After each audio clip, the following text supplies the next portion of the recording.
ne faut pas sous-estimer la réalisation européenne. L'Europe a beaucoup avancé. Au lendemain de la guerre, rien n'était inscrit et rien n'était joué d'avance. Au départ, c'est ça. L'Europe, c'est la paix. Mais les petits, ça leur parle pas du tout. Ça leur parle pas du tout. La guerre entre pays européens est devenue inconcevable. Mais maintenant, passons à autre chose. Nous avons fait trop de choses pour ne pas finir la construction, mais que nous n'en avons pas fait assez pour qu'elle tienne vraiment. Que faire pour rapprocher les citoyens de l'Europe et l'Europe des citoyens? Que peut faire l'Europe? Comment peut-elle relever ces enjeux? On est français, mais on ne naît pas européen. Et ça, c'est un vrai problème. Bien sûr que ces institutions sont baroques. Elles ont été très bien dans les années de croissance et la mise en place. Maintenant, il faut aller plus loin.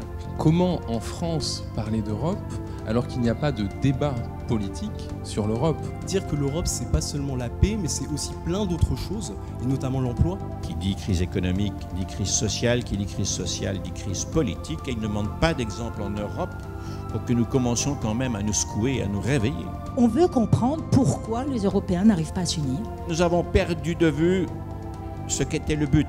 On a besoin effectivement de militants, on a besoin d'engagement. C'est une question éthique, pas seulement une question d'âge. Le jour où les enfants verront des policiers européens, des gendarmes européens, des militaires européens, je crois que le jour où les jeunes sauront que c'est l'Europe qui a inventé la citoyenneté, la démocratie, les droits de l'homme, le respect de la personne, l'interdiction de la peine de mort. La première puissance démocratique mondiale. Il n'y a plus d'Italiens, ni de Français, ni d'Allemands.